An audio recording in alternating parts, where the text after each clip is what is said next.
2024 finalmente chegou. Tanta gente esperou, né, por essa passagem de ano, né? Tem uma coisa que acontece todos os anos, gente, é o seguinte: vai chegando o final de ano, as pessoas ficam loucas para que termine logo, né? E começa esse novo ciclo, porque é o momento de recomeçar, de planejar, de sonhar, de querer que as coisas aconteçam. Então, para você que festejou bastante, eu te desejo um ano novo maravilhoso, te desejo muitas alegrias, muitas felicidades, muitos sonhos, muitos projetos realizados. Eu acho que isso é o mais importante da nossa vida. Mas nós já estamos aqui na lida, já estamos trabalhando, e eu estou começando com o Joab Cardoso, que é secretário-geral da Famazônia Foundation. E o tema da nossa entrevista será: Projeto preserva a agricultura familiar na Amazônia. Joab, feliz ano novo, seja bem-vindo. Oi, Divino, tudo bem? Feliz ano novo para você também, um 2024 ótimo para todos nós. E como você disse, a gente já está aqui na labuta, né? O ano começou, mas a vida continua. Vamos que vamos. Você é daqueles que faz uma lista grande de coisas para fazer e chega no final do ano e esquece de olhar a lista? Se Olha, Divino, realizou ou não? as minhas listas são baseadas nas necessidades dos filhos, né? Então eu sempre tenho listas grandes para realizar. Então, digamos que sim, eu tenho algumas listas para esse ano. Tá certo, meu amigo, tá certo. Joab, vamos falar de Amazônia. O Brasil, Bora. cara, eu tenho a teoria de que o Brasil não conhece a Amazônia. A gente fala de Amazônia, ouve falar de Amazônia, o mundo fala de Amazônia, mas a maioria não foi, não sabe onde é, não sabe que tamanho que tem. Eu gostaria que você falasse para a gente um pouquinho. Cara, quem é a Amazônia? Eu te dou toda a razão no que você está falando. Eu mesmo não tinha noção nenhuma do que era a Amazônia até eu pôr os pés lá, né? Eu gosto muito de filmes de super-heróis, então quando eu fui para a Amazônia a primeira vez, eu estava me sentindo no filme do Pantera Negra. Um monte de árvore em volta e aquela cidade gigante de Manaus apareceu e eu falei, meu Deus, mas eu não estou na floresta? Então, assim, a gente não tem noção do que é a Amazônia, né? A gente sobrevoa aquele lugar durante horas e parece que não acaba. Eu nem lembro onde começou. Então, assim, a Amazônia ela é um ambiente global, por mais que não pareça, né? Apesar da gente ter o estereótipo de ser mato daqui, árvore dali, um macaco, jacaré andando na rua. Mas a Amazônia é um lugar como qualquer outro no mundo com uma característica muito peculiar, que é justamente ser a maior floresta tropical do mundo e os impactos que tem não só em Manaus, como nas cidades do lado, né? Mas é um negócio assim que a gente mesmo como brasileiro não tem noção, né? E o que é a Famazônia Foundation? A Amazônia Foundation é uma iniciativa de algumas pessoas apaixonadas pela Amazônia, entre elas eu. E o presidente atual da Amazônia, ele nasceu na Amazônia Legal, né, que é composta dos 9 estados aqui no Brasil. E o objetivo da Amazônia é justamente a preservação da floresta através de iniciativas socioambientais. Então, hoje a gente trabalha o desmatamento e o reflorestamento em contrapartida através de iniciativas sociais dos próprios nativos mesmo da Amazônia, porque a gente entende que ninguém melhor do que o dono da própria casa para cuidar dela, né? Como você falou no começo, a gente não conhece tanto assim da Amazônia, a gente não tem noção daquela grandiosidade, mas as pessoas de lá têm. Então não tem por que a gente reinventar a roda. Através delas a gente consegue chegar no objetivo de preservação da floresta e de levar uma vida saudável para todo mundo que faz parte, né? Qual é o objetivo da Famazônia? O nosso principal objetivo hoje é fazer com que a floresta seja um ser autônomo e, ao mesmo tempo, equilibrado entre a atividade humana e a atividade da natureza, né? A questão da sustentabilidade está muito em voga ultimamente, seja por ESG ou uma série de outras situações globais, só que a gente entende que o homem, a atividade humana é parte essencial da natureza. Então, a sustentabilidade visa equilibrar essa atividade humana através de uma forma onde a natureza e os seres humanos convivam de uma forma segura. E o papel da Famazônia é justamente liderar essa iniciativa. Eu costumo dizer que a Famazônia é como se fosse uma startup ambiental. A gente traz o que tem de mais moderno para dentro da floresta, tanto para as pessoas quanto para a natureza em si. Job, quando a gente fala em fundação, ONG, no geral, principalmente quem é do agronegócio, tem um pé atrás. Uhum. E tem aquela preocupação, e tudo isso fica muito ligado à política, fica muito ligado a governos estrangeiros, a Uhum. interesses. Vocês vivem isso, essa, digamos assim, essa discriminação no dia a dia? A gente vive essa discriminação porque hoje as ONGs, associações sem fins lucrativos, infelizmente, chegaram num terreno muito pejorativo por atuações que realmente foram erradas, de uma minoria que acabou representando uma maioria, né? E eu entendo até nessa questão de agro também, ó, lá vem a ONG para atrapalhar, alguma coisa assim. Então a gente vive muito isso. Mas uma das coisas que a gente fez para poder se afastar demais dessa situação é questão de laços políticos. A Famazônia não tem laços políticos, não tem vertente política nenhuma. Eu costumo dizer que os únicos dois lados que a gente trabalha é a noite e o dia, né? Porque desses daí não tem como fugir. Mas a gente se afasta justamente dessas questões porque a gente sabe que por trás de muitas intenções boas existem agendas escondidas. E a Farmazônia ela não trabalha com nenhuma agenda escondida. A nossa atuação ela é pública mesmo e o nosso objetivo é muito claro: é cuidar das pessoas e da floresta. Qualquer coisa além disso a gente não participa. Você nunca vai ver a Farmazônia fazendo campanha para determinado político ou ideologia ou até mesmo recebendo recursos tanto do governo brasileiro quanto dos governos estrangeiros. A gente entende que a mão que balança, sabe, lembra daquele termo, a mão que balança o berço é a mão que comanda? Então, Sim. a gente prefere que a mão que balance o berço da Amazônia sejam as necessidades reais de pessoas reais e as situações reais da natureza. Uma vez que você recebe alguma coisa de fora, você acaba se tornando refém daquela situação, né? E a gente não vê o agro como um inimigo, muito pelo contrário. A questão da agricultura familiar, que é uma coisa que a gente vai entrar daqui a pouquinho, a Amazônia entende a agricultura como uma das formas mais antigas e até mesmo rudimentares da expressão da atividade humana. Plantar, colher e se alimentar é básico em qualquer sociedade, se a gente estudar ela hoje ou se a gente voltar 6.000 anos atrás. Então a Amazônia entende justamente como uma coisa pró-humanidade, esse trabalho tanto sócio quanto ambiental, né? Então, infelizmente, por mais que hoje exista essa ideia pejorativa de ONGs, a gente trabalha para quebrar essa percepção, porque ela não condiz com a realidade. Infelizmente, quem mais faz barulho parece que domina muito a área, né? Mas é uma parcela muito pequena da área que acabou falando por um todo. Você citou ainda há pouco que não recebe, vocês não recebem dinheiro de político, de governo, do estrangeiro. De onde vem o suporte financeiro para que vocês possam ajudar as pessoas que estão na Amazônia? A Famazônia ela é 100% financiada por duas iniciativas: doação privada de pessoas que entendem que o nosso trabalho realmente é efetivo e ele tem um impacto real, e através de voluntariado. Pessoas que não podem doar por N razões, mas são psicólogos, professores, médicos, enfermeiros, então eles doam para a gente aquilo que eles sabem fazer de melhor. E a gente recebe isso e encaminha para quem precisa. É basicamente isso que a Famazônia é. Ela só tem esses dois tipos de financiamento, através de obras e através de doações de particulares.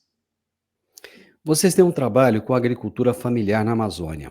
Como é que é a situação desses agricultores familiares que estão lá?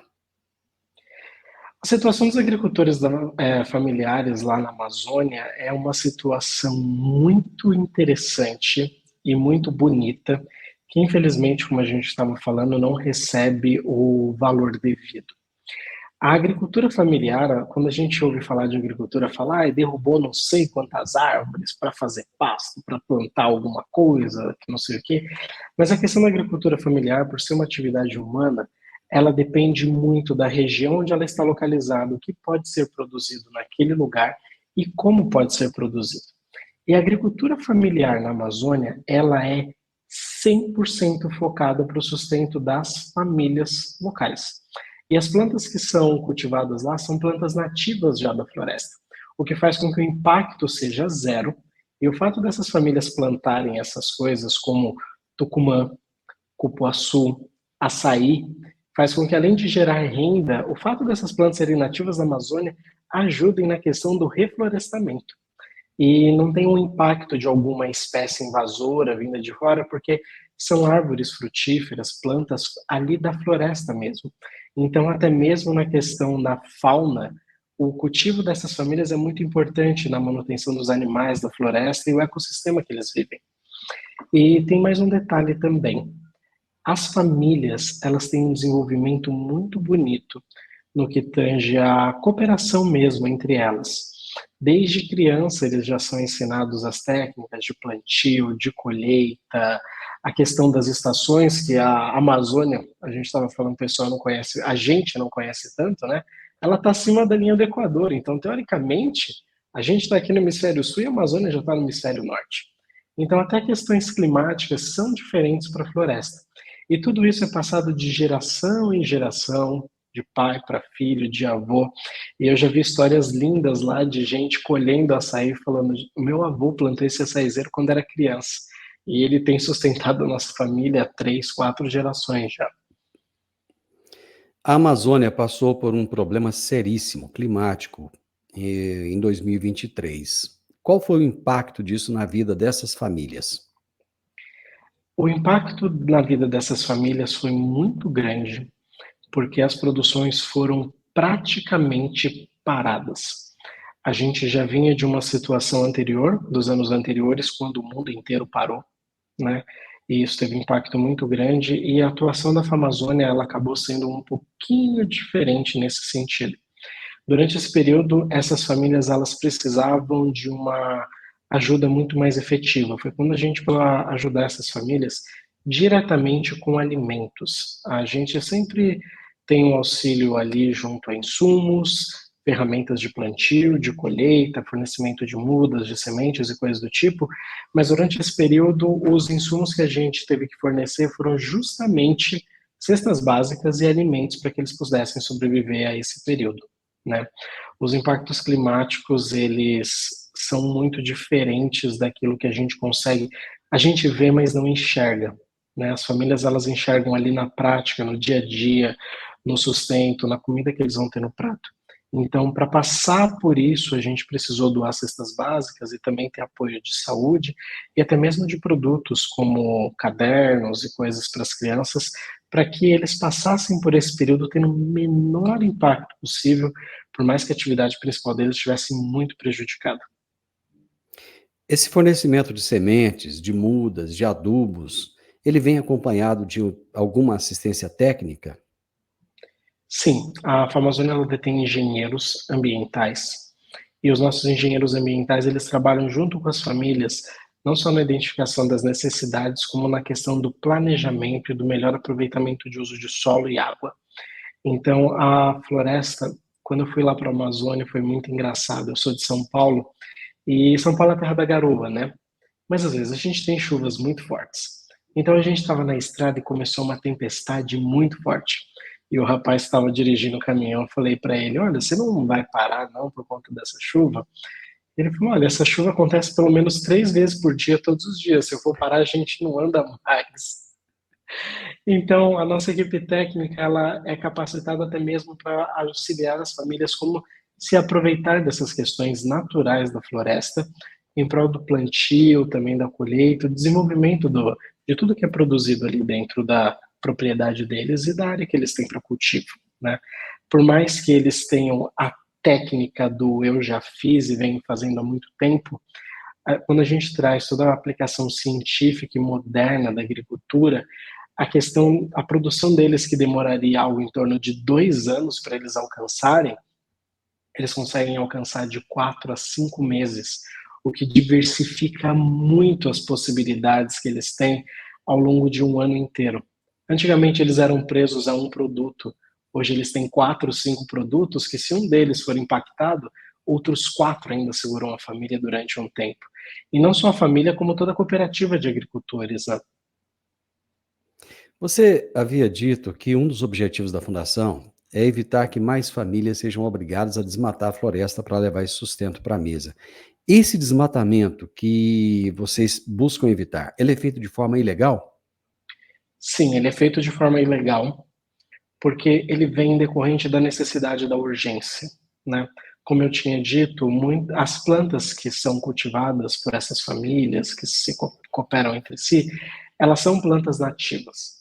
Então, o fato deles não conseguirem produzir por alguma situação não quer dizer que essas plantas não estejam de pé dentro da floresta virgem, o que faz com que eles invadam a floresta em prol desses produtos, à procura disso, e acabe gerando um desmatamento, porque não tem estudo, não tem viabilidade, não tem uma situação onde aquilo pode ser extraído da maneira correta, a sustentabilidade acaba se perdendo.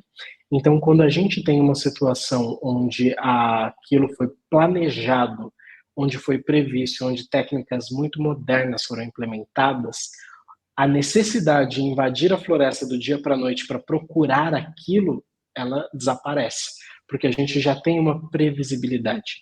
E os impactos que tem na Amazônia hoje, ele vem muito da questão da imprevisibilidade. Daí o contrário da sustentabilidade, eu costumo dizer que é imprevisibilidade, porque existe uma exploração maciça em prol da necessidade, onde aquilo não é reposto, e por não ser algo planejado nem cultivado, amanhã, quando a necessidade vier, não vai ter mais, né? O que vai gerar com que outros lugares sejam buscados.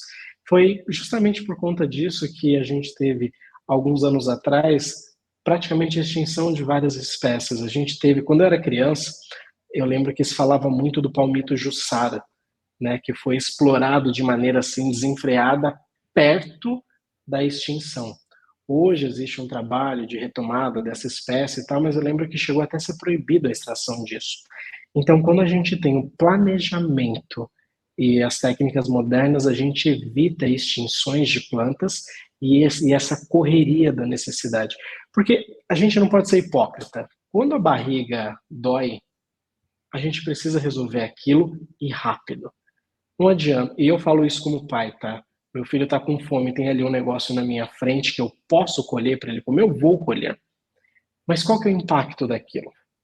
Então a gente precisa entender que necessariamente o desmatamento pode não ser a causa principal, mas ele é um sintoma de uma causa muito maior que nada mais é do que a busca da subsistência. Qual tem sido a abrangência de vocês? Quantas famílias vocês atendem?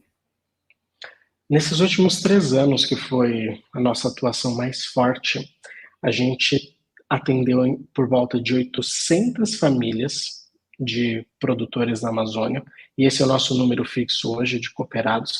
São 800 famílias, o que dá em torno mais ou menos de 5.000 pessoas.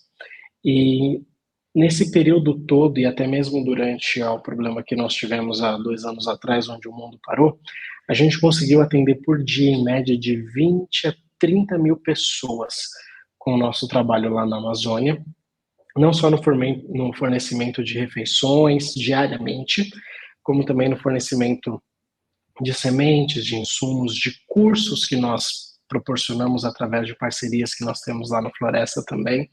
E é aquilo que eu te falei, é uma casinha muito fechada onde todo mundo contribuiu para que o resultado que nós temos hoje fosse um resultado que a gente sabe que vai durar durante um bom tempo. Você falou aí de parcerias. Vocês também têm parcerias para suporte de famílias que estão em situação de risco nas cidades, né? Não apenas no campo, né? Como é que são essas parcerias? Nós temos hoje duas parcerias principais. Uma delas é com a ADRA, que é uma agência de recursos assistenciais da ONU, e a outra parceria que nós temos é com a Copasa, que também é uma cooperativa de produtores agrícolas, de agricultura familiar, ali no ramal do Pau Rosa, do Tarumã-Mirim, e compreende uma área do tamanho da cidade de Orlando, na Flórida, para vocês terem noção. Mas quando a gente trata na questão das cidades, a nossa parceria mais profunda é justamente com essa agência chamada ADRA.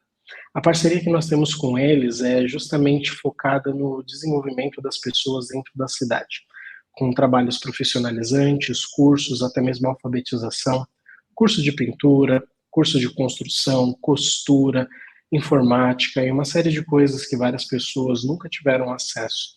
A gente fez um trabalho, na verdade a gente ainda desenvolve um trabalho muito bacana com eles, que vai no sentido de receber os refugiados na Venezuela. Quando o pessoal entra e a gente não tem noção do que é a Amazônia mesmo, boa parte dos refugiados eles entram a pé pela floresta, tá? Não é uma cidade assim de fronteira de, ó, pulei da Venezuela, tô em Manaus. Não, eles entram a pé pela fronteira e esse trabalho que a gente tem junto ao projeto Acolhida recepciona essas pessoas, encaminha para abrigos, dá alimentação, fornece também roupas para as crianças, tanto para as crianças quanto para os adultos.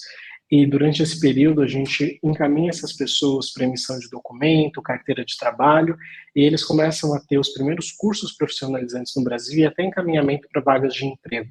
Há mais ou menos 2 anos atrás, até mesmo o Senai foi parceiro nosso dentro desse projeto. Então, as pessoas que faziam um curso com a gente, em parceria com a ADRA, já eram encaminhados pelo Senai direto para vagas de emprego, onde eles já podiam desenvolver uma vida nova aqui no Brasil. E isso funciona tanto para os refugiados venezuelanos, quanto para pessoas nativas mesmo da Amazônia que nunca tiveram acesso a alguma ajuda assim. Joabe, quem quiser contribuir com o trabalho de vocês, conhecer um pouco mais, entender, se aprofundar um pouco mais, como é que encontra a Famazônia? A Famazônia você pode encontrar no site famazonia.org. Lá tem todas as informações a respeito de quem nós somos, como você pode contribuir, como que você pode fazer parte, não só com doações, mas também com o seu trabalho. E nas nossas redes sociais vocês encontram o perfil Famazônia Brasil no Instagram e também no Facebook. E lá todos os trabalhos que a gente tem, incluindo esse último trabalho que nós tivemos agora no mês passado, que foi o Natal Famazônia, que foi um trabalho simplesmente lindo. A gente chegou a fazer uma distribuição de panetones numa comunidade lá na floresta e a gente ouviu frases como: nossa, eu nunca tinha comido um panetone na minha vida. Então, assim, são situações que a gente não tem nem ideia de como são. Então, através das nossas redes sociais, compartilhando os nossos conteúdos, comentando, sugerindo coisas, nos ajudam de uma maneira muito grande, porque isso traz uma notoriedade, uma credibilidade para a gente que o dinheiro não compra, né? E a gente sabe que no Brasil a gente tem muita gente com coração bom, disposto a ajudar, e isso já é uma grande ajuda para a gente. Mas se puder também contribuir com doações, a gente também aceita. E lá no site a gente tem todos os mecanismos prontos para receber a ajuda de quem puder contribuir com a gente. Joab, eu queria começar esse ano com um programa leve, com um assunto bom e, cara, conseguimos. Que bom, obrigado. Parabéns por esse trabalho bonito que vocês da Famazônia fazem. Eu fiquei realmente encantado com tudo isso que você colocou aqui. O agronegócio e os povos ribeirinhos, eles podem andar juntos, a floresta e o agro podem andar juntos. E vocês estão dando um exemplo disso, né? Desse trabalho. Muito obrigado. E estamos aqui sempre à disposição. Quando tiver alguma informação nova, quando tiver algo novo para trazer, pode nos chamar, que os nossos microfones estarão sempre à disposição. Muito obrigado. Eu que agradeço muito, Divino. Muito obrigado por essa oportunidade, por esse convite maravilhoso. E você falou uma coisa que tocou meu coração sobre um programa leve, sobre andar de mãos dadas. E tem um ditado que eu guardo muito no coração, que é: uma casa dividida não fica de pé. Ribeirinhos, agronegócio, quando o Brasil inteiro der as mãos e a gente entender que o que acontece nessa ponta é tão importante quanto essa, aí sim a gente vai conseguir chegar naquele patamar que a gente sempre sonhou, de um país tranquilo, bem equilibrado, onde não falta nada para ninguém. E não tinha jeito melhor de começar esse ano do que batendo um papo com você. Muito obrigado, viu? Meu amigo, brigadão. Feliz 2024 para você. Amém. Para você também. Um grande abraço, gente. Tchau, tchau. Gente, que legal, né? Que legal começar o ano assim. Conversei com o Joab Muito Cardoso, bom. secretário-geral da Famazônia Foundation, e o tema da nossa entrevista foi: Projeto Preserva a Agricultura Familiar na Amazônia. Se você gostou dessa nossa prosa, deixe um gostei pra gente, deixe um comentário, compartilhe com outras pessoas. Informação só tem valor quando é compartilhada. E se inscreva nesse canal. Grande abraço para você e até a nossa próxima prosa. Tchau, tchau.